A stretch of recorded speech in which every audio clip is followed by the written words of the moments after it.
En primer lugar, buenas tardes a todos. Antes que nada, yo me voy a presentar. Hay algunos que son compañeros de trabajo, otros son ex alumnos. Me da mucho placer volver a verlos en otras circunstancias, pero bueno, en otras clases en realidad, ¿sí? Y gente nueva, que eso es lo importante. El incorporar nuevos interesados a esta temática que tiene que ver con la gestión cultural. Por ahí ustedes se preguntarán, ¿y qué hace esta profesora de historia dando clase en una carrera de esta naturaleza?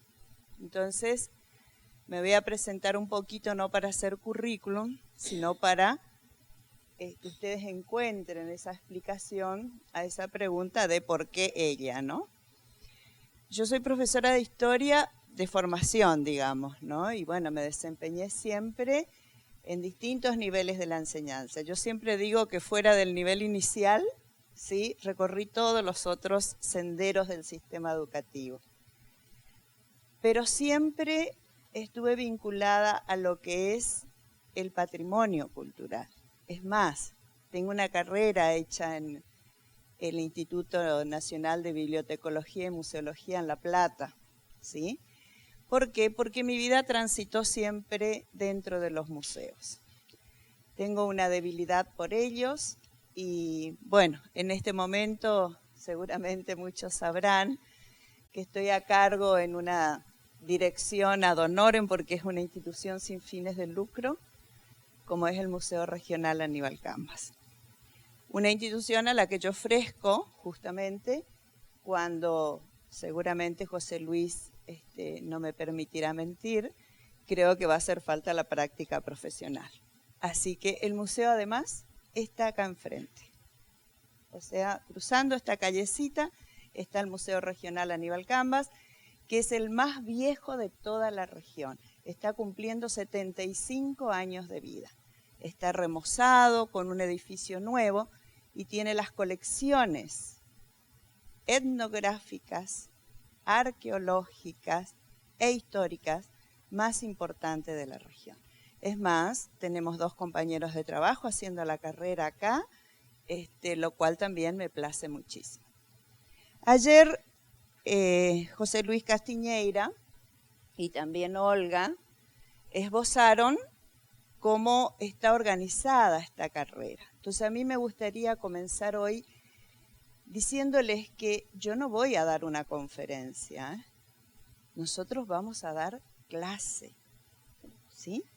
La clase entendida como esa porción de tiempo en la cual tratamos de explotar lo mejor que podamos con diferentes recursos, con lecturas, con análisis, con discusión, pero por sobre todas las cosas, con participación. ¿Qué quiere decir esto?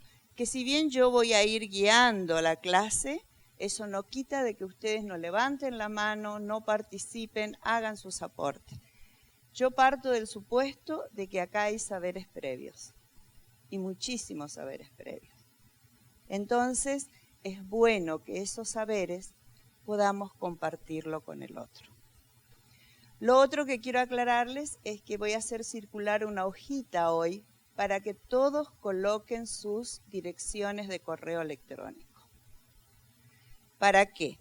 Mientras se prepara el aula virtual, ¿sí? Porque se está preparando una plataforma para que podamos interactuar en ella, yo pienso que no debemos detener el estudio.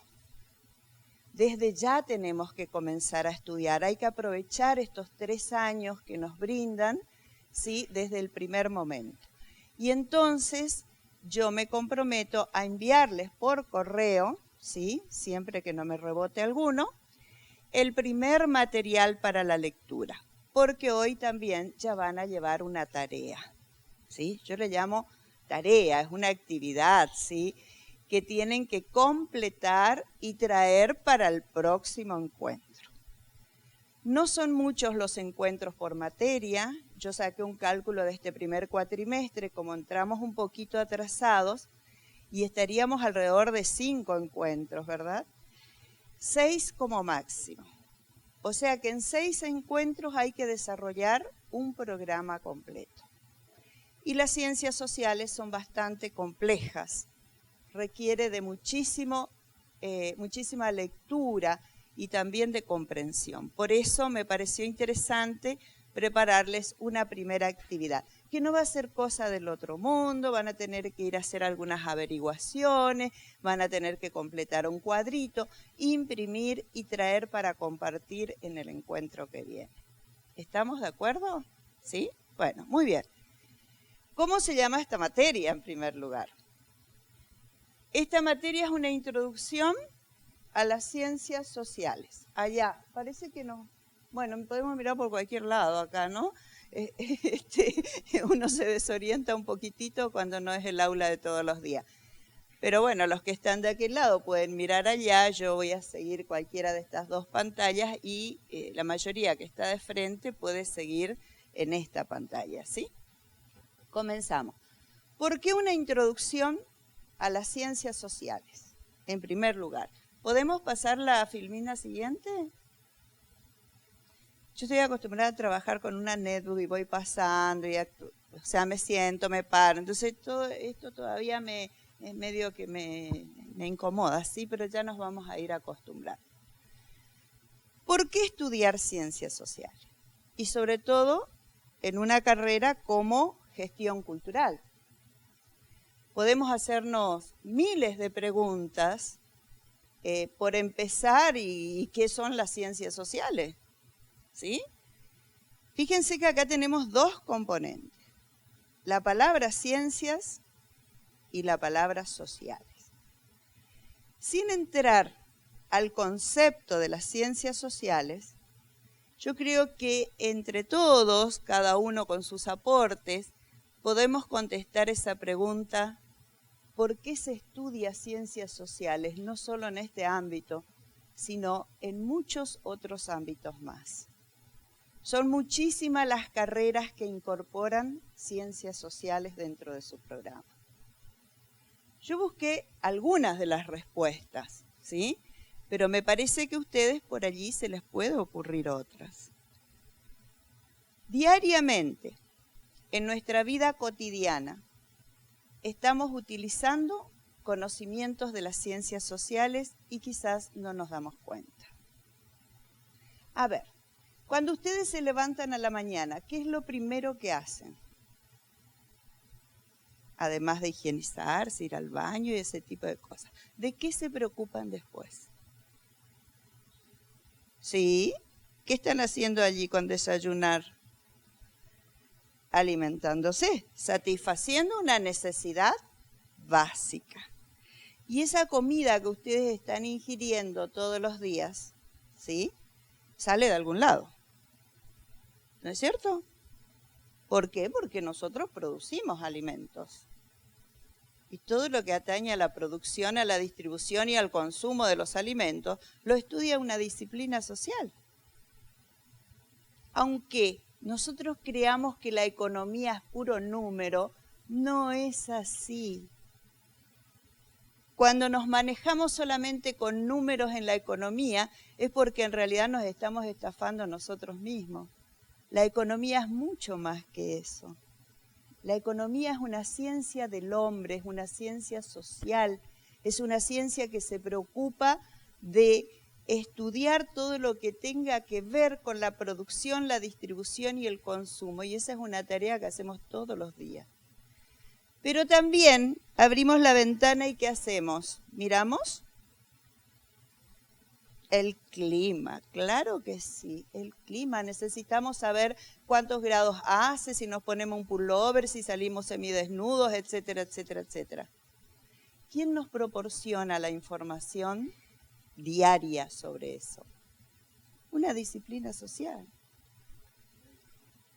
Los medios de comunicación te informan. ¿De dónde sacan los medios la información? Se lo proporcionan las disciplinas sociales, en este caso la geografía, la meteorología, ¿sí? Y aunque nos parezca raro, todas esas disciplinas se llaman sociales. ¿Por qué? Yo más o menos fui diciendo en la medida que iba dándoles ejemplos. ¿Por qué son sociales?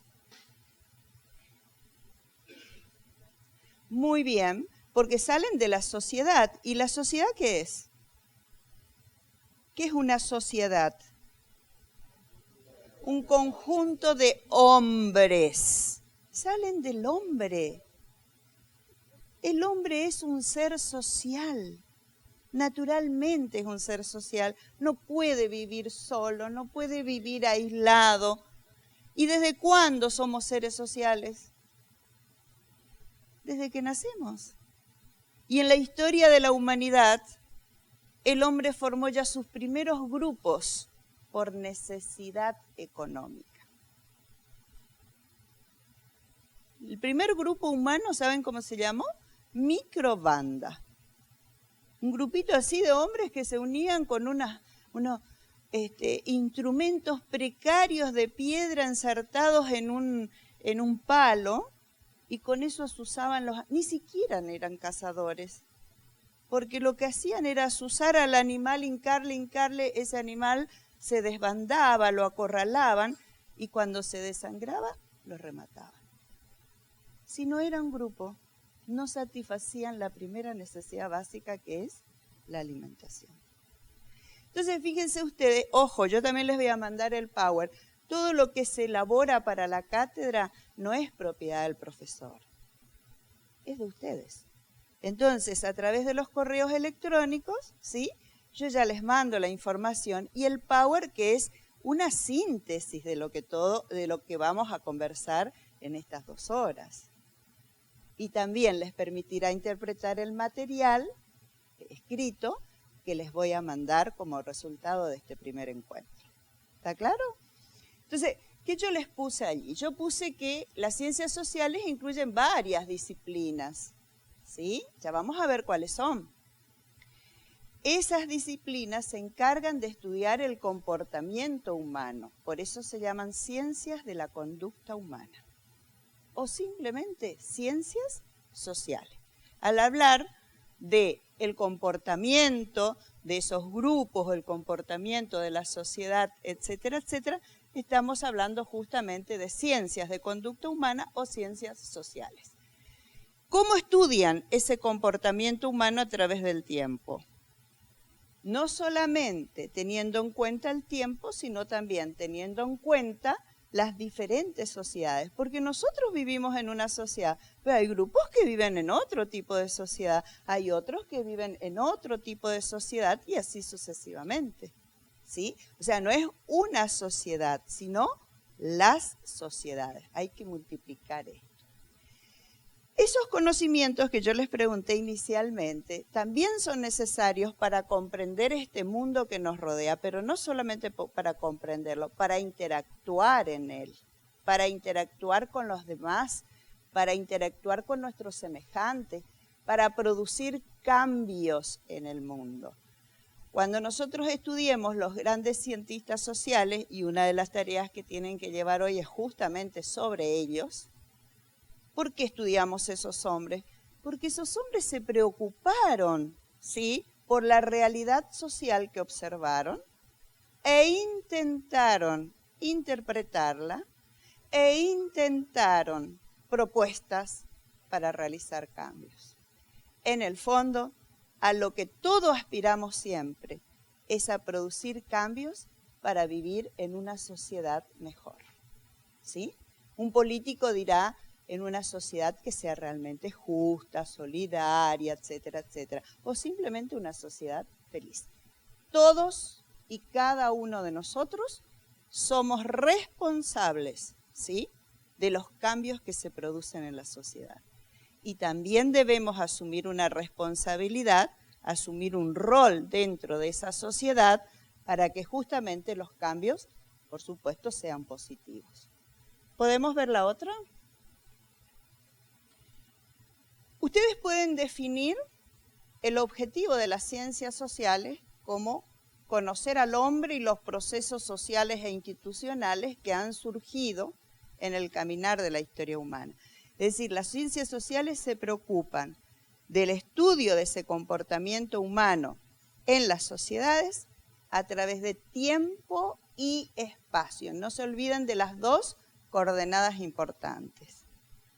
Tiempo y espacio.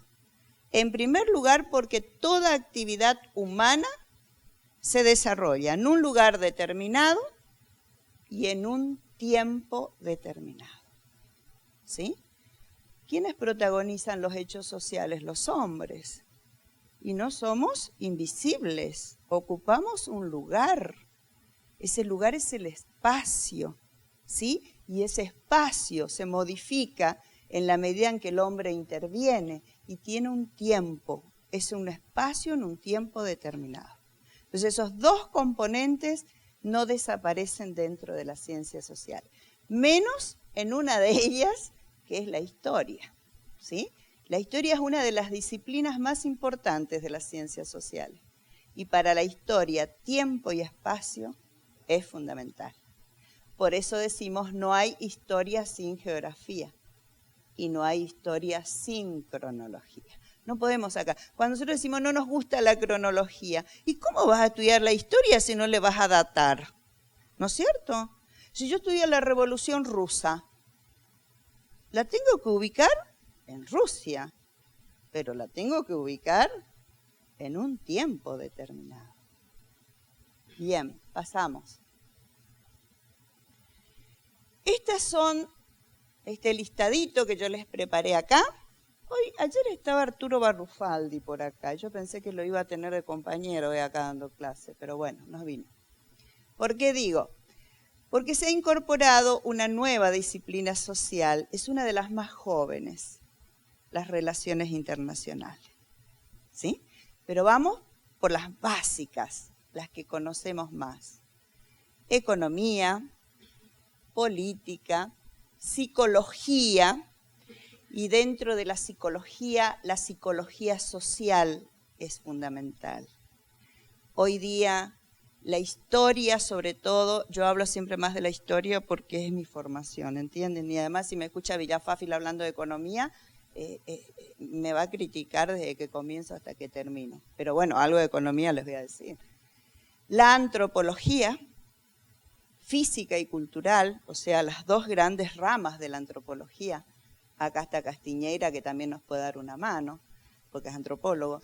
La sociología, la geografía, el derecho, la historia y las relaciones internacionales. Hay muchos que dudan si las relaciones internacionales son una ciencia social o no. Es muy joven.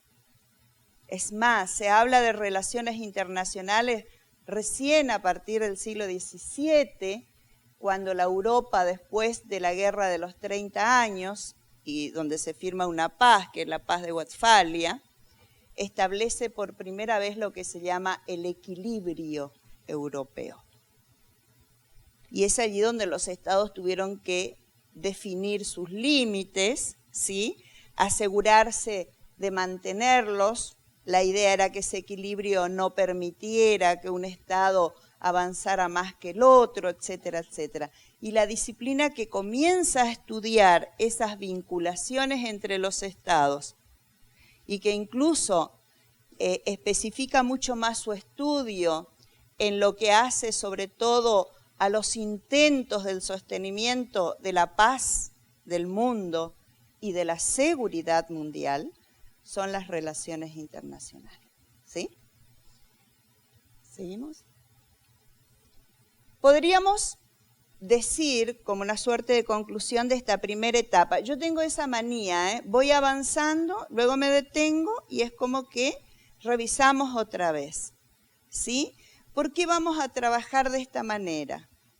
Porque el grupo es muy heterogéneo. Acá hay gente que ha tenido otro tipo de formaciones, ¿sí? Hay otras que trabajan en administraciones culturales, en alguna institución cultural, pero nunca han tenido contacto, ¿sí? Con carreras de esta naturaleza. Entonces mi idea es que nadie sienta que no sabe nada, que nadie sienta que está desubicado en el grupo.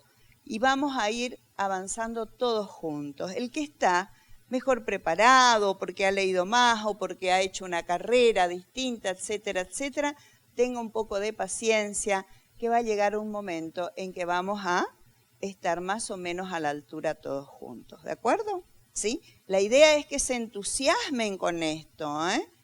¿Sí? Yo apuesto a que el grupo se mantenga en forma homogénea, que trabajen juntos. La propuesta que yo le voy a dejar al final de la clase, lo pueden hacer con un compañero, ¿eh? Cada uno entrega su trabajo, pero empiecen a trabajar juntos, porque en gestión cultural una de las premisas es el trabajo en equipo, ¿sí? No se gestiona nada solo, ¿eh? No se es mago en la gestión cultural, ¿está? Así que vamos a empezar de ahora tímidamente todos juntos, ¿está? Hay otras cuestiones que son muy importantes antes de entrar a caracterizar muy rápidamente las disciplinas sociales, pero es solo para que ustedes tengan idea de por qué son disciplinas sociales, ¿sí? La idea de esta introducción es que justamente en el primer encuentro se presenta las disciplinas sociales, hagamos la comparación de por qué, o mejor dicho, el análisis de por qué son ciencias. Vamos a avanzar un poquitito solamente en los grandes cientistas, que son los primeros en repensar las realidades sociales y proponer los cambios que yo le decía hoy, y allí vamos a detenernos. En el segundo encuentro vamos a profundizar en lo que es la ciencia como tal y por qué las sociales también pueden ser entendidas como ciencias y cuál sería el método de cada una de ellas. Porque lo fundamental para que una disciplina sea una ciencia es que tenga un método de estudio propio, ¿sí? Repito, para que una ciencia sea considerada tal, tiene que tener un método de estudio propio. ¿Está? Fíjense ustedes que hoy con los ejemplos que pusimos dijimos, la economía es una ciencia social. ¿Sí? Ustedes van a tener una materia que viene después de esta, así que ya van a empezar con eso, van a tener una ideíta ya como para participar con Eduardo Villafáfila se llama el profesor que viene, ¿sí?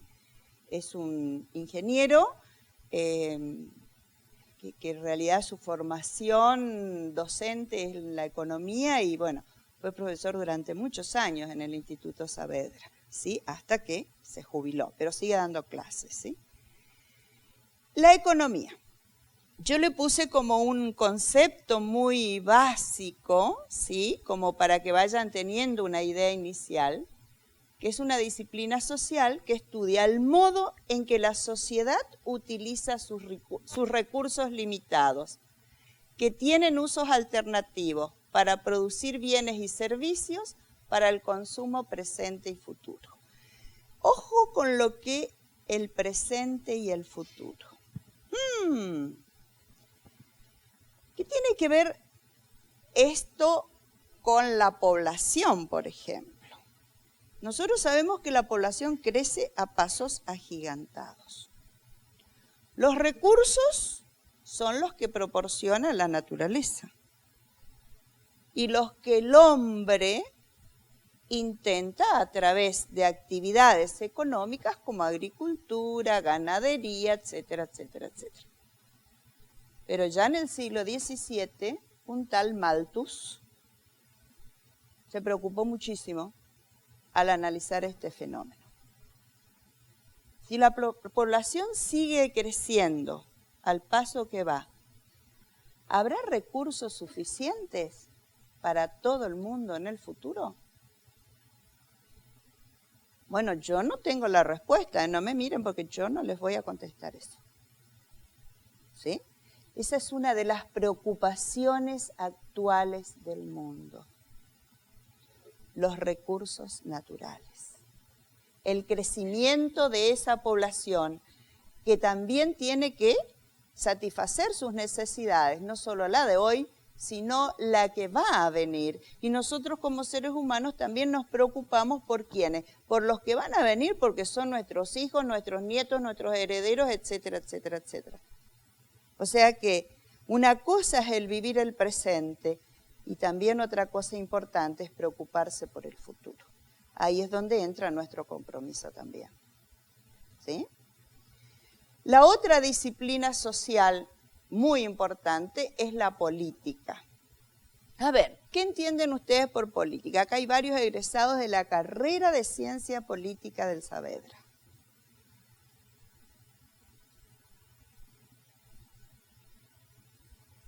¿Qué es la política? El ejercicio del poder, ¿qué más? Ese es el ejercicio de la política, ¿sí? Y como ciencia, les cuento una cosita, yo siempre cuento así anécdotas y cosas que es para ir distendiéndonos un poco, ¿no? Inicialmente no era ciencia política, era ciencias políticas, ¿sí? Después de la Segunda Guerra Mundial es cuando adopta lo de ciencia política sola. Y todavía sigue ese uso. Yo estudio ciencias políticas. No, es una sola. Entonces, ciencia política, ¿sí? Es la ciencia o la disciplina que estudia qué cosa. ¿En dónde?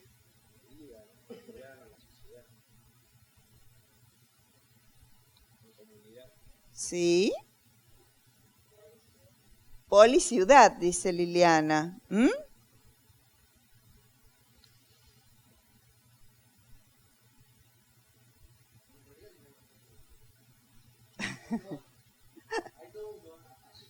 Sí, señor.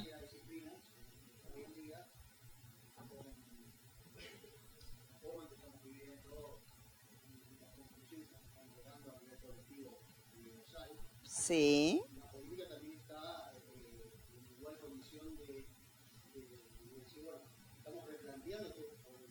Exacto.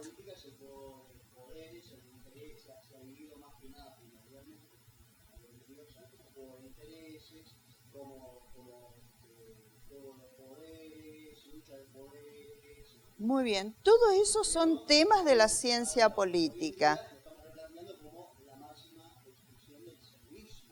Sí.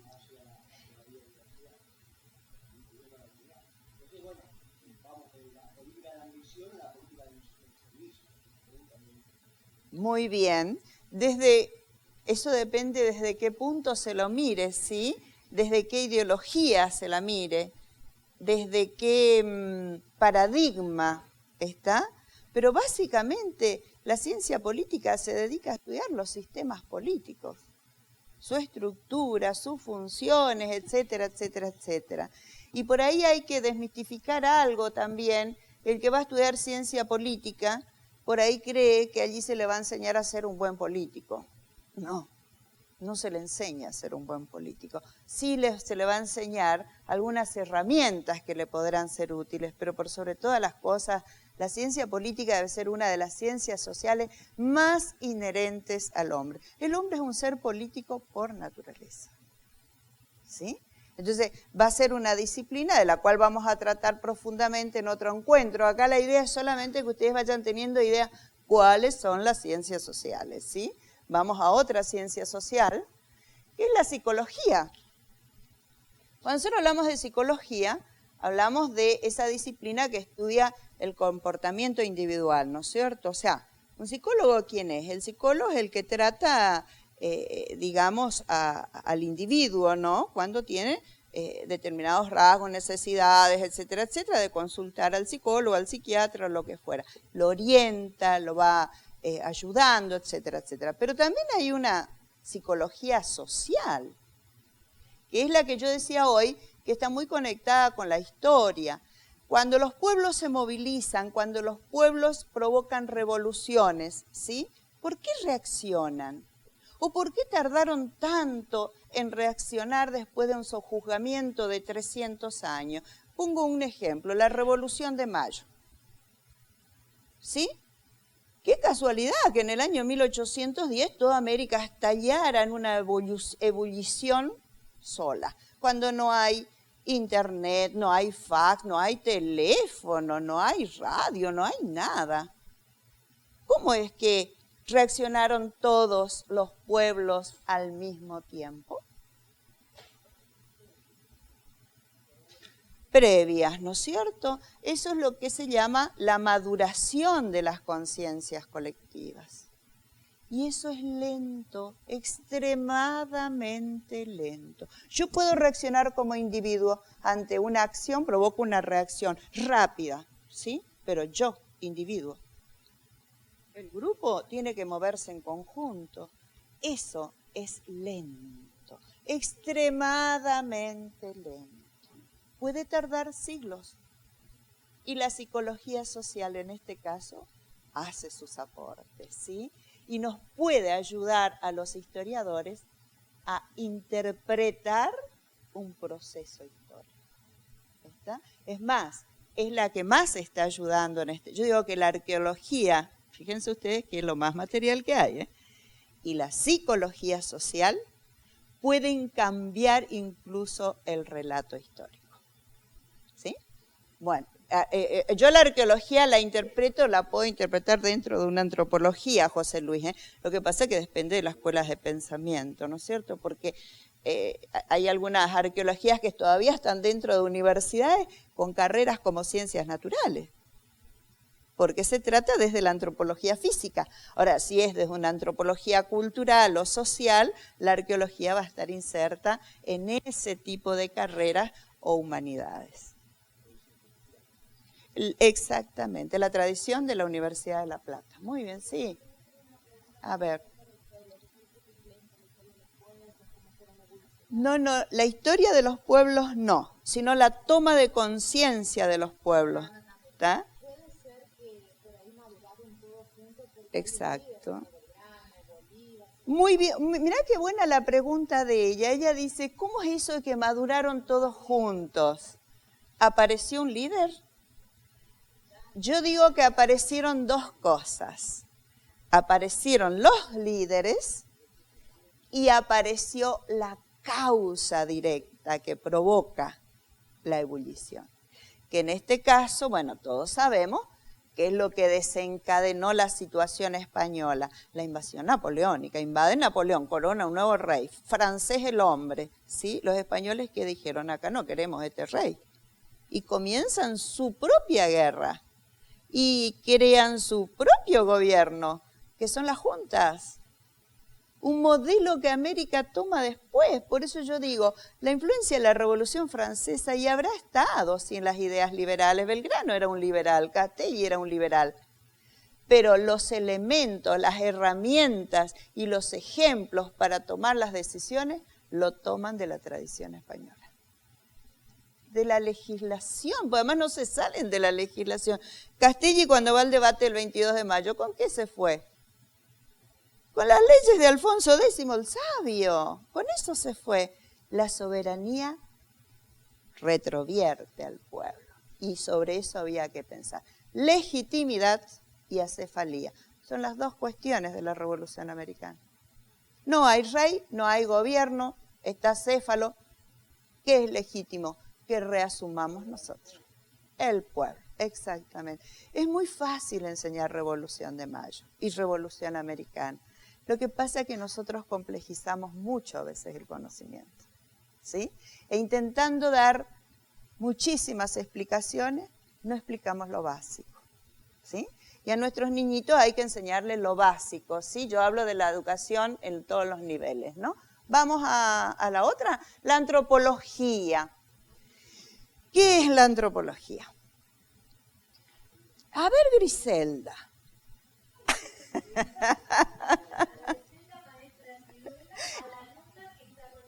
Con el celular en la mano. Sí, hablando de eso, yo no apagué el mío. Estás anotando, está bien. No, era una broma, Griselda. No te preocupes. ¿Por qué la antropología es una ciencia social? ¿Querés? Bueno, vamos, dale.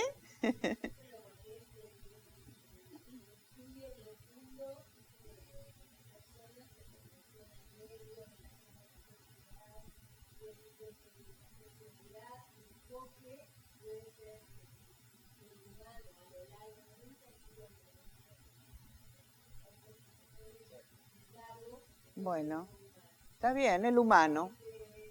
Sí.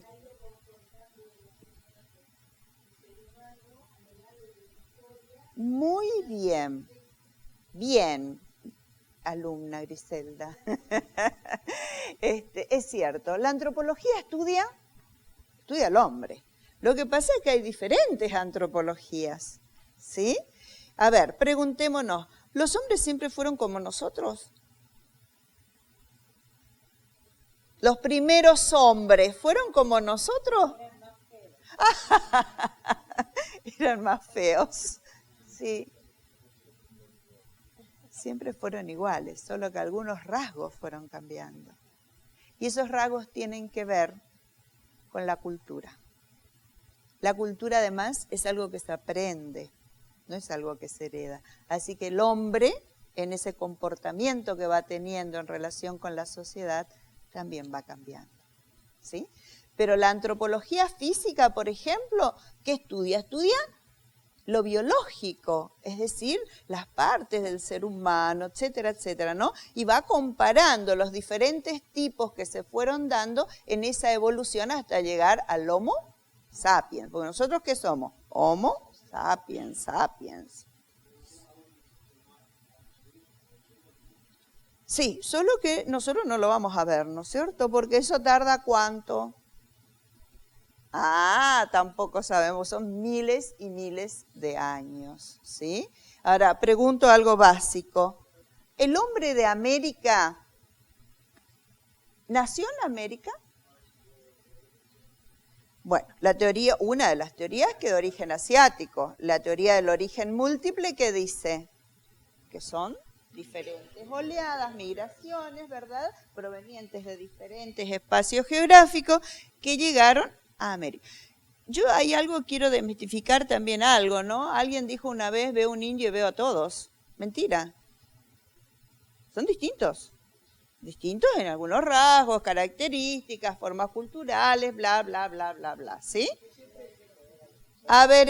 No, es que porque viene justo el momento, que siempre me cuestiono y me pregunto que si todas esas miradas, ¿de dónde surgen esas miradas? Porque uno dice, el hombre de América, ¿de dónde surgió, nació? Pero ¿desde qué mirada? O sea, porque yo digo, ¿alguna vez nosotros veremos las ciencias y nuestro pensamiento desde nuestro propio ser americano? ¿O esa mirada siempre tiene que ser europea? No, en el caso de la primer teoría, bueno, era un europeo, digamos, que pertenece a la escuela norteamericana, que es Alex Herlica, ¿sí? Rivet es un francés, pero son muchos los americanos que se han preocupado por estudiar. ¿Por qué el interés por el origen del hombre en América? El interés parte desde el momento en que llega la conquista, nadie niega que acá hubo una conquista, ¿sí? Y entonces la pregunta es, ¿y de estos seres de dónde salieron? ¿Desde cuántos años están acá en América?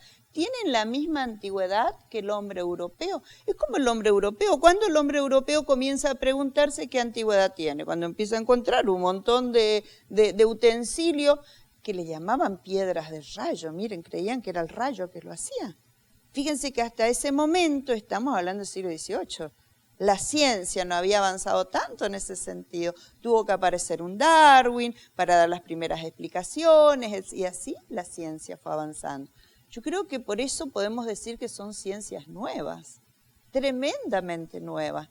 Y el pensamiento científico y los resultados de la ciencia van a ir cambiando en la medida en que se trabaje más en cada una de las disciplinas. Y yo creo que eso está demostrado en el hecho de que cada vez aparecen más disciplinas, ¿no? Es como que el conocimiento se va especializando. Y en esa especialización va dando sus frutos también. Y con respecto a lo que vos dijiste, fíjate, nosotros hemos tenido hasta un argentino autodidacta que se preocupó de ese tema. Hoy descartado, la teoría de Ameguino no ha tenido fundamento, pero hay algunas cuestiones que todavía no están resueltas y que a Ameguino no le interesaba. Hoy decimos falta un eslabón, falta un pedacito, ¿no es cierto? Y Ameguino trataba de que eso que estaba faltando tuviera ya una respuesta científica. Los científicos de formación, digamos, lo descartaron, pero eso no quiere decir que la teoría no esté todavía presente. ¿Vos querías decir? A ver. Los vikingos, por Alaska. Sí. Bueno, en realidad los vikingos, respondo a la pregunta de ella, ¿sí? Los vikingos constituyen una cultura, ¿sí? Llegaron a un grado civilizatorio bastante interesante, ¿eh? Ojo. Llegaron a recorrer el mundo y apropiarse de los elementos culturales de cada lugar que encontraron. Es más, Groenlandia fue ocupada por ellos, hasta el punto de que fundaron 2 ciudades, Eystribit y Vextribit, ¿sí? La pregunta es, ¿qué pasó con ellos? Ahí está un problema. Como ellos perdieron, aparentemente no se sabe por qué, el contacto con su metrópoli, que es Escandinavia, comenzaron a tener relaciones sexuales entre ellos, casarse entre ellos, y se fue degenerando esa cultura. Y eso está comprobado científicamente porque la arqueología encontró los rastros. ¿En dónde? En los cementerios. ¿Sí? Los últimos enterramientos presentaban los rasgos de la deformación propia de la genética, ¿no? Es el mismo caso de los hunos cuando invaden Italia. La explicación, ¿cuál es? ¿Qué nos enseñaron siempre? Que el Papa le convenció a Atila. Miren, si el Papa solo le iba a convencer a Atila, que venía dominando casi toda Europa. No, la malaria le destruyó al ejército de Atila. La malaria. ¿Sí? O sea, lo que no hizo el hombre hizo la enfermedad. ¿Cómo cae la ciudad de Tenochtitlán? Por la peste, por la viruela, no solo por la estrategia de Cortés. Perfecto, el asedio estaba en vilo, probablemente se tuvieran que rendir, pero en medio de la lucha la viruela hizo estrago. Una viruela que llegó 20 años antes al Perú que Pizarro. Y mató incluso a uno de los incas. ¿Está? O sea, fíjense ustedes cómo para la interpretación de la realidad social nosotros necesitamos valernos de muchísima información. Y la información no nos proporciona una sola ciencia. Por eso hoy hablamos de interdisciplinariedad, de transdisciplinariedad, etcétera, etcétera. Las ciencias sociales, además, se vinculan entre ellas. Y una sola no da la explicación necesaria para cada proceso social. Necesita el dato de la otra, necesita la información de la otra, ¿sí? Ustedes en esta carrera van a necesitar muchísimo de las ciencias sociales, muchísimo. Así que todos los casos que podamos ir presentando de ejemplos, ¿está? Porque ustedes pueden ir a trabajar en un museo, en un archivo, en una biblioteca, en cualquier reservorio cultural, ¿está? Y en esos reservorios hacen falta un poquito de cada cientista sociales. Así que ustedes van a hacer una suerte de, ¿cómo podríamos decir? De síntesis de todo ello, ¿sí? Sí, Elida.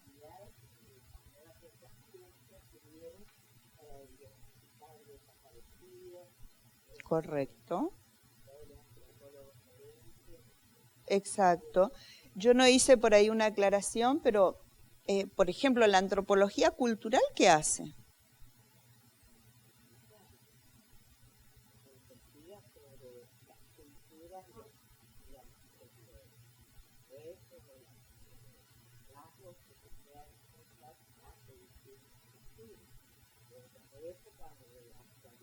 Sí, porque la antropología también es actual, ¿eh? ¿Está? Hoy hay montones de tipos de antropología, hasta una antropología o una arqueología acuática, por ejemplo. Antes, ¿quién pensaba en desenterrar lo que estaba allá en el fondo del mar? Hoy se bajan los arqueólogos allá, que la mayoría son antropólogos también, y descubren un mundo entero abajo del mar. También, exactamente. Es decir, médica. Sí. Eso se ve mucho en los programas esto de que tienen que ver exacto con ley y el orden y ese tipo, que nos muestran cómo se hace una investigación, ¿sí? Yo les recomiendo una película vieja, es vieja, pero que les va a servir para comprender lo que es el método científico. Se llama Y la banda siguió tocando. Es vieja, pero es una muy buena película. A nosotros no nos dan los tiempos para mirar eso. A mí me hubiera gustado hacerlo. Pero ustedes la pueden bajar de internet, ¿sí? Hagan la traducción, nomás pásenla al español porque está en inglés. Es una película inglesa, por eso hagan la traducción al castellano. Y la banda siguió tocando. Además, para las chicas actúa Richard Gere, ¿eh? Así que...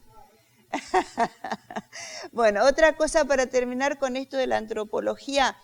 Yo recuerdo siempre, tuve la oportunidad de ver cuando se sacaba a la luz una vasija funeraria, un yapepó, como llamamos nosotros, con los restos supuestamente de un cacique guaraní, ¿no? Estaba enterrado con todos sus elementos, sus utensilios diarios. ¿Y el antropólogo qué hizo? Después de la excavación, con sumo cuidado, con los cepillitos, etcétera, etcétera, y que se limpia todo y no se toca nada y todo se mide y todo se fotografía, etcétera, etcétera. Cuando ellos producen los resultados de los análisis y elaboran un escrito que vendría a ser las conclusiones a las que arribaron en su estudio, y ustedes dicen, pero la pucha, acá me escribió la historia del pueblo guaraní. O sea, en la interpretación que hizo de todos esos elementos, y por eso nada es sacado del conjunto en el que se encuentra. ¿Por qué? Porque cada uno de esos objetos tiene una función en el todo. Y entonces, para explicar el todo, hace falta cada una de esas partes. De hecho, que muchas cosas son interpretaciones en base al objeto o los objetos hallados. Por eso decimos que la arqueología es la disciplina más material que hay, porque se basa en objetos para el análisis. Pero con la ayuda de las otras disciplinas puede llegar a ser una interpretación de cómo fue ese pueblo, cómo actuaba, qué costumbres tenía ese hombre, además de su descripción física, sus adornos corporales, etcétera, etcétera. Es decir, se hace una interpretación completa. No es solamente lo que se ha visto ahí en la fotito. ¿Está? Ahora, pide la ayuda a las otras disciplinas. No trabajan solos. ¿Está? Vamos. Esta es la división de la antropología física, todo ese power está más o menos bastante completito para que ustedes tengan una idea, ¿sí? La otra, la cultural ya vimos. Nos falta la sociología. ¿Qué es la sociología? Parece que la que más ha heredado el nombre de lo social, ¿no es cierto? ¿Mm? Claro, es el estudio justamente de todos aquellos, digamos, relaciones, vinculaciones, etcétera, etcétera, del hombre con los diferentes grupos donde interactúa, pero a su vez entre esos grupos en sí y la dinámica de esa misma sociedad. Nosotros somos seres sociales desde que nacemos, dijeron ustedes. ¿Y cuál es nuestro primer grupo social? La familia. La escuela, el club, el barrio. Ayer el doctor Cabral hablaba justamente sobre eso, ¿no? El club del barrio, el club del fútbol, los grupos de catequesis, los grupos religiosos, la misma iglesia a la que acudimos. Son todos grupos sociales. Y nosotros interactuamos en cada uno de ellos y a su vez esos grupos interactúan entre sí y finalmente tenemos las instituciones mayores. La sociología se encarga de todo eso. Es una disciplina bastante dinámica también, ¿eh? Y está en continuo crecimiento. Sí.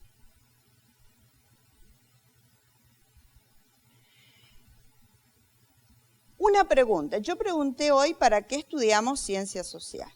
¿Sí? Más o menos tenemos la idea de que necesitamos de las ciencias sociales hasta para un dato diario, ¿sí? cuánto cuesta el pan, subió la carne, qué pasa con la sube, cómo está el tiempo, si voy a viajar al otro lado del mundo, qué temperatura hay, qué me llevo. Todo eso estudia las ciencias sociales. O sea, sin querer, nosotros estamos usando diariamente el contenido de esa ciencia. Ahora bien, ¿cuándo nacieron ellas? ¿Cuándo nacen las ciencias sociales? ¿Dónde está su origen? Y entonces nosotros entramos al otro componente, la ciencia. ¿Sí? ¿Qué es la ciencia? A ver, con palabras de ustedes, después ya vamos a preocuparnos por ir afilando un poquitito la terminología, los conceptos, y para eso están los textos, va a estar el material subido después, yo se los voy a mandar. Pero por ahora vamos a conversar un poquitito. La idea es que vayamos entendiéndonos. ¿Sí? ¿Qué es la ciencia? Un conjunto de técnicas y de métodos. Sí, por eso justamente el método, la validación, ¿sí? ¿De qué? De una hipótesis. Estoy hablando del proceso de la investigación. La ciencia en realidad es el conjunto de conocimientos que se han logrado, se han adquirido, esos constructos no es que han salido de la nada, ¿sí? Cuando yo propongo una hipótesis, propongo un método, llevo adelante el método, por ejemplo en la historia, y llego a una conclusión, así la conclusión sea de 2 renglones, pero sea un concepto que me permita validar mi hipótesis, estoy colaborando con el conocimiento científico. Pero en un principio la cosa no era tan fácil. ¿Por qué? Porque se observaba la naturaleza, se observaba las etapas que iba teniendo, por ejemplo, el desarrollo de una planta. Entonces ponemos la semillita y la semillita hace lo mismo. ¿Vieron que ustedes cuando eran chicos le hacían hacer la famosa germinación?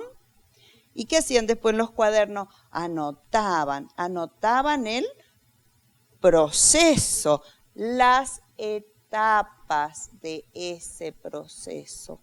Y llegaban a una conclusión final. Claro, si no le dieron agua a la plantita se murió, así que no pasó nada ahí. Pero generalmente nosotros íbamos con nuestra plantita a mostrarla a la maestra. ¿Qué estamos haciendo allí? Estamos haciendo experimentación.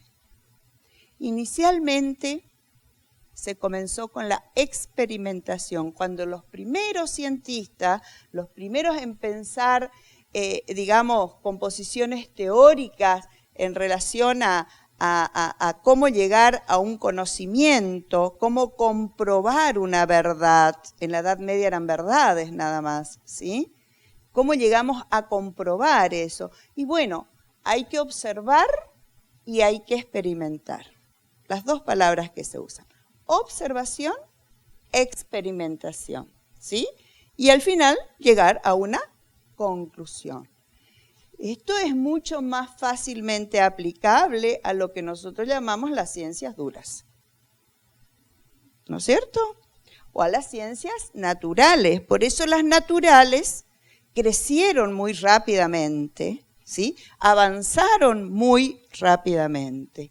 Y los primeros resultados, las primeras conclusiones, etcétera, etcétera, fue conformando eso que podemos llamar la ciencia, ¿sí?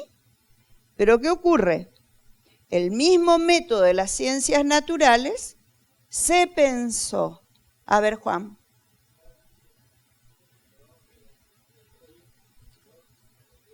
Muy bien. ¿Por qué?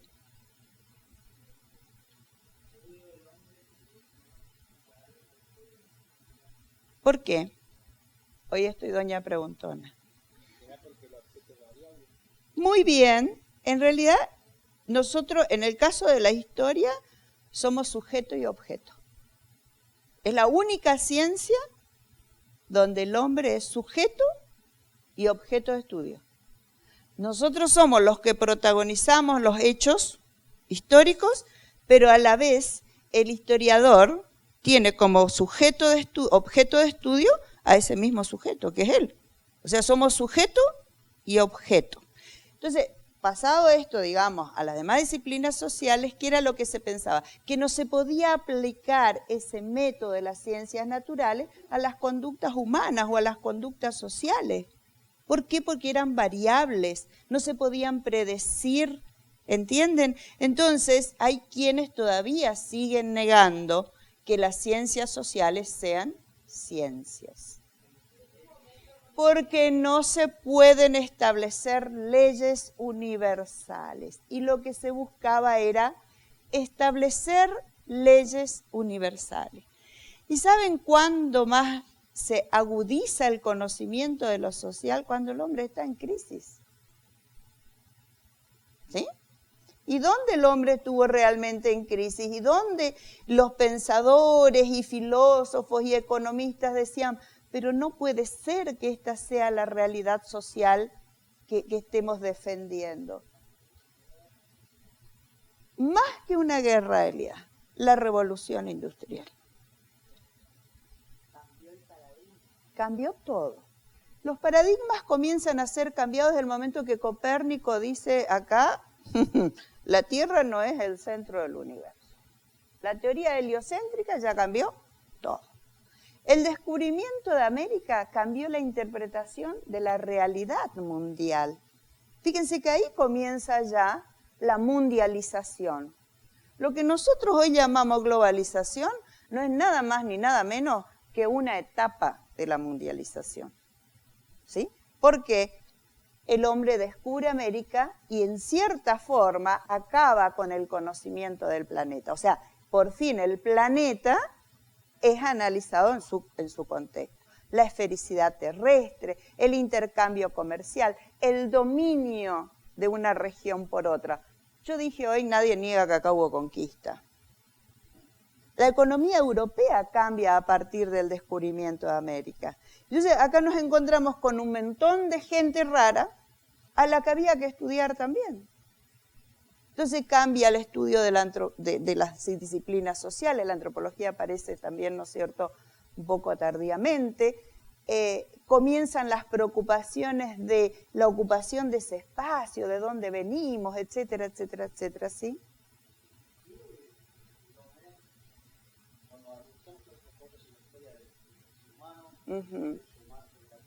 El progreso, ojo con esa palabra. Volvemos ahora. No, es solo para hacerme acordar. Sí.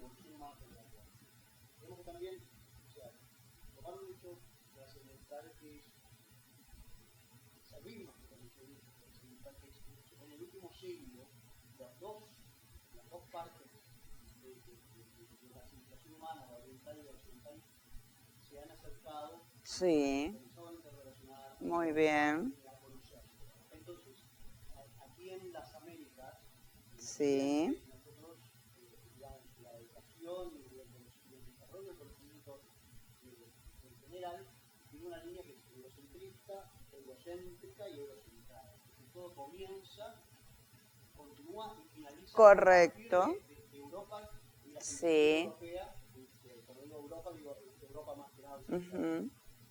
Como centro del universo humano. Sí. Entonces, hoy en día ya, o sea, si tenemos que estudiar la ciencia desde los libros que hemos utilizado todos sí. en los tres niveles académicos, ya hoy en día no nos sirve. No. Porque, o sea, pero hay buena bibliografía hoy, ¿eh? No tiene fundamento. Por ejemplo, decimos, estudiamos el desarrollo de la escritura, y vamos sí. a lo que tiene catalogado y certificado Europa. Ese desarrollo tiene 4.000 años, mientras que en Oriente tiene 6.000, 10.000, 15.000, 20.000, 25.000, hasta 60.000 años. Entonces, esas cosas ya hoy no las podemos obviar. No podemos obviar la observación de la evolución humana, no podemos tomar la historia eurocentrista. Para nada. No, exacto. Por eso yo dije, comienza el proceso de mundialización del conocimiento. Hoy yo me levanto a la mañana y si hago un raconto de mi vida, me levanto y ocupo, no sé, la crema dental que se produce en tal parte, me pongo la ropa tal que vino de tal lado, este elemento, este cintito fue confeccionado, no sé, allá por los hindúes, me pongo un adorno que en realidad es guaraní. ¿Qué estoy haciendo? Claro, estamos universalizando todo. Y así es el conocimiento, lo que está sucediendo en el otro lado del mundo, nosotros lo estamos viendo en pantalla gigante acá. O sea, que la tecnología y la información van mucho más rápido por allí de lo que nosotros somos capaces de... Sí, ¿qué quieres terminar de decir?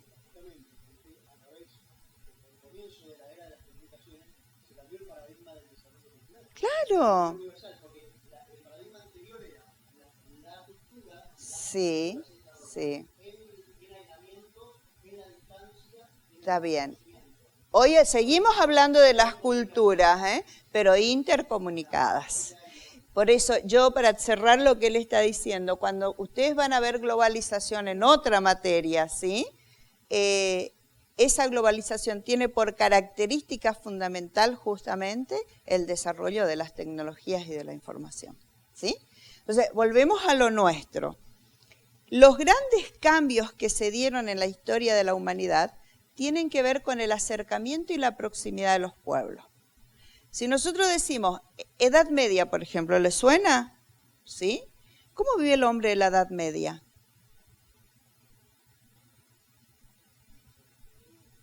Sí, hay villas, hay feudos, a ver, castillos, ¿está? ¿Por qué el oscurantismo? Sí, o sea, es que una de mis materias preferidas es historia medieval, ¿no? Entonces yo siempre le digo a los chicos el primer día de clase, ustedes vinieron con la idea de que la Edad Media es oscura, que la iglesia lo dominó todo a tal punto que el hombre era incapaz de levantar la cabeza, etcétera, etcétera, etcétera.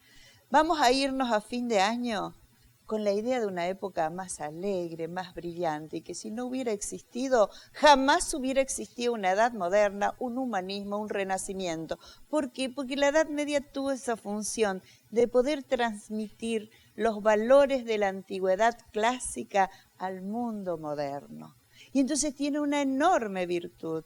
En una época de guerra permanente, donde nadie se salvaba, y si no había una guerra se la inventaba, porque los señores feudales inventaban las guerras para poder entretenerse, porque el único entretenimiento es la caza y la guerra.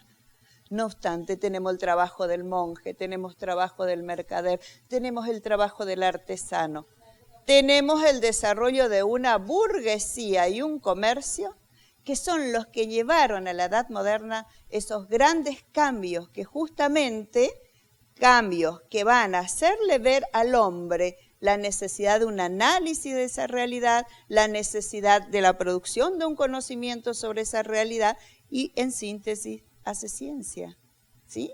Pero fíjense ustedes, cuando se dan todos los cambios al comienzo de la modernidad y después tímidamente aparece el capitalismo. Yo voy a grandes rasgos porque no puedo dar historia, ¿sí? La revolución industrial que yo planteaba hoy. Nadie niega los resultados positivos de la revolución industrial, aclaro, ¿sí? La aplicación de la tecnología a las máquinas, utilizando una nueva fuerza de trabajo, porque antes ¿cuál era la fuerza que se usaba?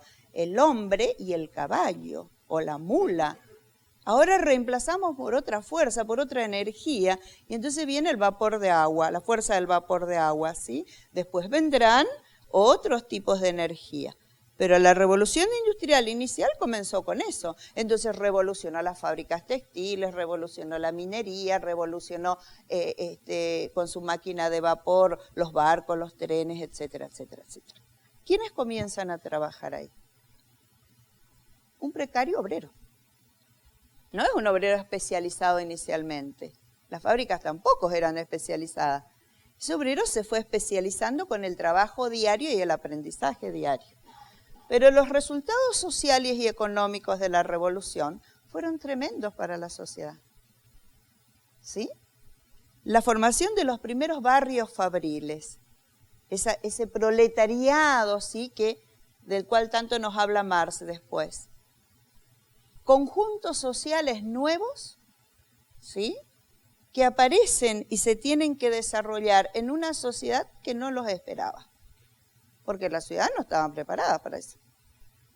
Y menos las condiciones de trabajo, precariedad laboral, excesivas horas de trabajo, trabajo de las mujeres, trabajo de los niños, peor paga, etcétera, etcétera. Renunciaba uno, al otro día había una cola para reemplazar a ese uno, así que se podía reemplazar. Esto me hace acordar a La Patagonia Rebelde, ¿sí? La película que presenta también la cuestión social durante la época de Hipólito Yrigoyen. Entonces, ¿esa era la realidad social que se o que se esperaba o que ansiaba el mundo? No, porque la revolución social dio como resultado una clase que se enriqueció más, que es la de los propietarios de la fábrica y los dueños de los capitales, y una masa obrera, ¿sí?, viviendo en condiciones sumamente precarias. ¿Cómo resolver esa situación? Allí comienzan los pensadores. Yo siempre digo que todos los ismos nacen con esto, ¿no? Ahí nació el sindicalismo, ahí nació el anarquismo, ahí nació el socialismo, allí nació el cooperativismo. Todo lo que termina en ismo, ¿sí?, nace justamente como resultados de esa revolución industrial. Y por supuesto, aparecen aquellos cientistas. ¿Quiénes son los cientistas sociales? Los hombres que piensan esa sociedad, ¿sí?, la repiensan y tratan de elaborar respuestas, primero explicando el por qué la sociedad está así en ese momento y luego tratando de formular propuestas para cambiarla, ¿sí? ¿O ustedes qué creen? ¿Que Karl Marx, cuando escribió sus obras, las hizo porque solamente? No, era un hombre preocupado por lo que él estaba viviendo, por lo que él veía. Un Max Weber, por ejemplo, ¿sí? O sea, estoy dando algunos nombres. Augusto Comte, el padre de la sociología, aunque en realidad dicen que él no es el padre de la sociología, sino que él se apropió de los elementos que fue aprendiendo en base a su patrón, ¿no?, que escuchaba todos los días. Pero ya, fíjense ustedes, en comienzos de la modernidad, nosotros tenemos pensadores desde lo político que también analizan la situación política del momento y también presentan sus propuestas. Cuando nosotros hablamos de un Maquiavelo, a ver, ¿cómo se llama la obra de Maquiavelo? El Príncipe. ¿Y qué presenta Maquiavelo allí?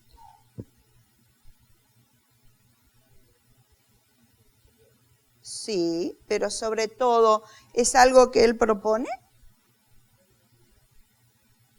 Sí, ¿cómo llegan al poder? En este caso es una determinada familia, ¿no es cierto? Muy poderosa. Sí, pero ¿qué está haciendo Maquiavelo cuando? ¿Cómo presenta su obra Maquiavelo? A ver, ¿de qué forma? ¿Qué le hace en esa obra El Príncipe? ¿Quién es? El que gobierna. Muy bien, Maquiavelo está describiendo lo que él ve. Es una obra realista. En cambio, ustedes toman un Tomás Moro. ¿Cómo se llama la obra de Moro? A ver quién sabe. La utopía, ya el nombre lo está diciendo todo.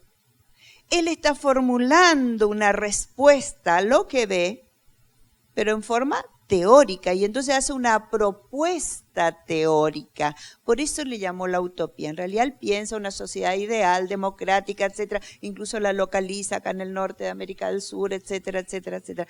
Pero es una sociedad ideal. Lo que a él, como político, le hubiera gustado que fuera, pero que no es. Pero es una propuesta, ¿sí? En cambio, Hobbes, con el Leviatán, también es una propuesta. ¿De qué tipo, Juan? Es realista, exactamente.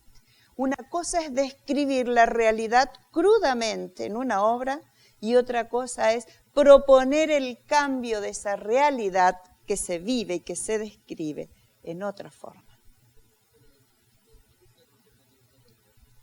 ¿Qué es la realidad social? Esos son conceptos que también vamos a ver en las otras unidades, pero está muy bien.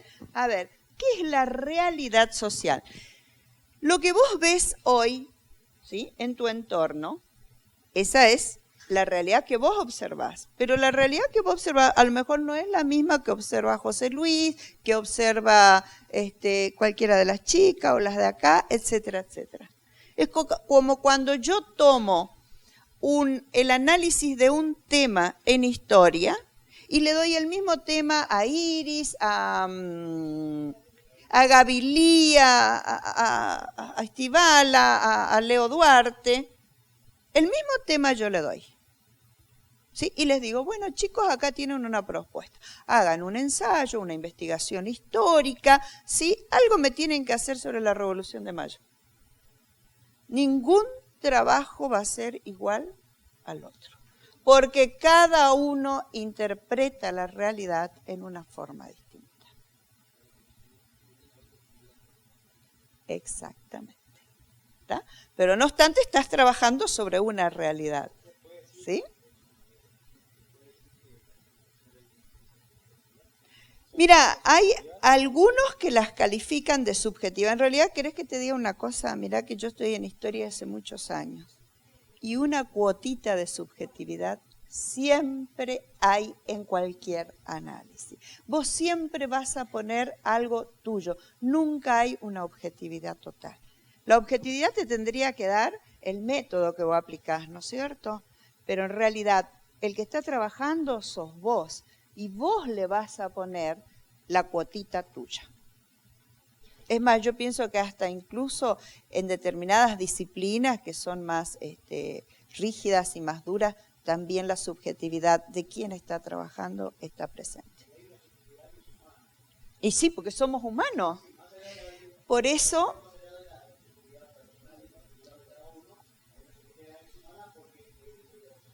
Claro, porque además... Muy bien, está bien lo que vos decís. Nosotros somos humanos. Correcto. Además de ser humanos, estamos encasillados en una ideología política, en una determinada forma de pensamiento, en una religión, etcétera, etcétera, etcétera. ¿Entendés? Siempre voy a tratar de que aquello que yo estoy investigando y que, bueno, que contradice un poco lo que yo siempre he pensado desde el punto de vista religioso, y bueno, trato de explicarlo en una forma que no lastime, que no hiera. Me estoy saliendo de la objetividad total. Ojo, esto es mi opinión, es el resultado de lo que yo he conseguido a lo largo de tantos años, pero además estoy completamente segura. Hay autores que también lo sostienen. Yo creo que no se puede escapar, somos humanos, ¿sí? Y las ideologías influyen sobremanera en el momento de hacer cualquier investigación, ¿sí? Bueno, eso ya sería manejarse con algunas cuestiones que son hipotéticas, yo ahí no voy a entrar, ¿sí? Yo me limito a enseñarles lo que es la introducción a las ciencias sociales nomás, pero no hacer ya interpretaciones así más hipotéticas, ¿no? Bueno, volviendo a ese origen, yo les explicaba que desde el momento entonces en que la revolución industrial, ¿yo estoy bien sobre la hora? Tengo que ir cerrando entonces, ¿sí? Es cuando las ciencias sociales comienzan a aparecer con más fuerza, sobre todo con el planteo de si es posible aplicar el método que se aplicaba a las ciencias naturales cuando se analiza la realidad social o la conducta humana. Y ahí es donde encontramos diversas interpretaciones. En la clase que viene nosotros vamos a hablar de diferentes escuelas de pensamiento dentro de las ciencias sociales. Hoy nos vamos a limitar solamente a nombrar los grandes científicos, o por lo menos los que iniciaron el camino, ¿no es cierto?, del pensamiento social, ¿sí? ¿Quiénes fueron esos pensadores? Podemos hablar de un Locke, podemos hablar de un Montesquieu, un Voltaire, me puse una P, es Rousseau, Rousseau nomás, ¿sí? Rousseau, no vayan a escribir Rousseau, se escribe Rousseau y se pronuncia Rousseau. Adam Smith, Malthus, que yo ya mencioné hoy. Estos hombres son los que integran lo que podríamos llamar la Ilustración del siglo XVIII, ¿sí? O el siglo de las luces, un siglo donde todavía existía el antiguo régimen, en donde la sociedad estaba regida por el absolutismo monárquico, en el caso de Francia, o el despotismo ilustrado en el caso de los otros estados, que es nada menos que absolutismo más las nuevas ideas del siglo XVIII. Así que todos estos pensadores, yo les cuento que tienen el título de filósofo, pero ellos no empezaron ellos no estudiaron filosofía. Ellos eran comunicadores sociales, eran hombres que escribían artículos y que, bueno, de tanto ir estudiando y pensando y escribiendo, ¿sí?, llegaron a construir después verdaderos tratados, como es el caso de un Montesquieu, quien propone dentro de la política lo que es la división de los poderes, o un Voltaire, ¿no es cierto?, que yo creo que el aporte más importante que hace Voltaire es la denuncia justamente entre esa alianza que hay entre los distintos sectores o divisiones de la sociedad, como el clero y la nobleza, lo que implica también una alianza entre iglesia y Estado, ¿sí?, la necesidad de la secularización del Estado. Un Rousseau, que es el primero en hablar de, podríamos decir, democracia, ¿no es cierto? Y bueno, que también hace sus aportes a la pedagogía con su famoso Emilio, etcétera, etcétera. Pero indiscutiblemente Adam Smith es el que sienta las bases del liberalismo. ¿Ah? Un Locke que piensa cuál es el mejor sistema de gobierno y por supuesto defiende a muerte el sistema parlamentario inglés que ya estaba en vigencia y que sigue en vigencia hasta el día de hoy. O sea, para Locke el mejor gobierno era el sistema parlamentario inglés, ¿sí?, que ustedes lo pueden definir como una monarquía restringida a través, en este caso, un parlamento, pero que puede ser a través de una constitución o a través de las cámaras, ¿sí?, de representantes, etc. Yo le puse Malthus también, fíjense la fecha, todos son del siglo XVIII, Malthus también, Malthus es el que comienza a pensar en ese crecimiento que está teniendo la población y la necesidad de mantener un equilibrio con los recursos humanos, ¿no? Con los recursos naturales, perdón. Cómo alimentar esa población que iba creciendo, ¿sí? Y bueno, los efectos de la revolución industrial llevaron a lo que podríamos definir como el caos, la desorganización y la desintegración social. Y a partir de ahí, un nuevo planteamiento, ¿no es cierto?, para cómo estudiar, cómo predecir y cómo controlar la sociedad humana. Por eso se piensa en cuáles serían los métodos más eficaces para justamente analizarla y poder predecirla. Y ahí es donde entran en juego un montón de cuestiones. ¿Podemos verla? Creo que es la última, para pasarles la tarea, si no. Ay, sí, porque tengo la boca reseca. Gente, estas fueron las 5 primeras ciencias sociales que nacieron. La historia, la economía, sociología, las ciencias políticas, así apareció, como ciencias políticas y la antropología. A esas agregaron las otras que yo le mencioné al comienzo. ¿Quedó claro ahora? ¿Ven? A mí me gusta ir cerrando por partecitas, siempre repitiendo, siempre repitiendo. Es la única forma de ir fijando, ¿correcto? ¿Quiénes fueron esos exponentes de las ciencias sociales? Comte, Spencer, Marx, Durkheim y Weber. ¿Por qué les puse los años al lado? Para que ustedes, en una suerte de comparación, ¿no?, traten de vislumbrar si son de la misma época o no, qué distancia hubo entre uno y el otro, si hay una forma de influencia de uno a otro, etcétera, ¿sí? O sea, mirarlos comparativamente a todos. ¿Para qué? Para que busquen, y con esto voy a ir cerrando, información sobre algunos de ellos. Mi ayudante está medio dormido. Tarea, ¿quién te faltó? Weber, se escribe Weber. Max Weber. Volvemos para atrás, que no copiaron todo. Claro, sí. No, pero vos sabés que yo también hago eso. Yo necesito anotar cuando me van pasando algo.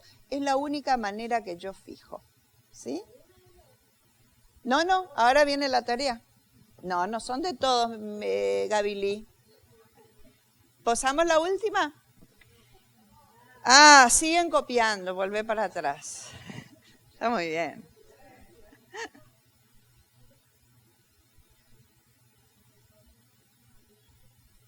¿Los nombres les suenan? Sí, perfecto. ¿Quiénes, por ejemplo? ¿Todos? O sea, ¿no van a tener dificultades entonces? ¿Dónde van a buscar la información? Primero, en la Biblioteca Pública de las Misiones. ¿Cómo que no? Iris le va a orientar, ¿sí? Una ayudita. Si alguien tiene, por ejemplo, los que estudiaron alguna vez ciencia política, Wikipedia también. No, lo básico y fundamental pueden buscar en Internet. ¿No? Bueno, hay diccionarios de ciencia política o diccionario de ciencias sociales, como es, por ejemplo, el diccionario de Ditela, que es muy bueno. Es un libro gordo de petete, pero quien tiene eso en su casa, les puedo asegurar que les sirve, ¿sí? ¿Dónde se consigue? En cualquier biblioteca pueden ir a buscar material sobre esto, pero como yo les voy a mandar material por internet, también les va a servir eso. ¿Cuál es mi idea? Hay material sobre todos ellos, sí. Por eso estamos haciendo publicidad también. En la biblioteca del Saavedra, escuchen, gente, en la biblioteca del Instituto Saavedra está el Diccionario de Ciencias Sociales de Ditela, que es un muy buen material. Está fotocopiado, sí. Así que no es para sacar una, porque es así de grueso. ¿Qué van a sacar? A ver la tarea. Es un cuadrito sencillo, simple, no ofrece dificultades para hacerlo. Gracias, Leo. La próxima va a venir con una botella de agua. Fíjense, en la primera columna dice autor y ustedes tienen 4. Comte, Marx, Durkheim y Weber. Al lado dice objeto de estudio. O sea, ¿qué es lo que les preocupó y qué se propusieron estudiar ellos? ¿Sí? Y en el mismo material que ustedes van a consultar, miren todas las posibilidades. Pueden hacerlo a través de internet, pueden usar el material que yo les voy a mandar, pueden usar el diccionario de Ditela, o pueden usar cualquier material desde la ciencia política o la sociología. Hay unas introducciones a la sociología que publicó, ¿cómo se llama esta editorial? Bueno, para principiantes, dice. Introducción a la ciencia política, introducción a Max Weber, introducción a Karl Marx, introducción a la antropología, a todas las disciplinas sociales. Esos están en las bibliotecas, ¿sí? Y al lado tienen que, pero no vayan a comprar libros, ¿sí? Ah, bueno, que compren, dice José Luis, ¿sí? Pero exacto. Al lado, ¿qué van a poner?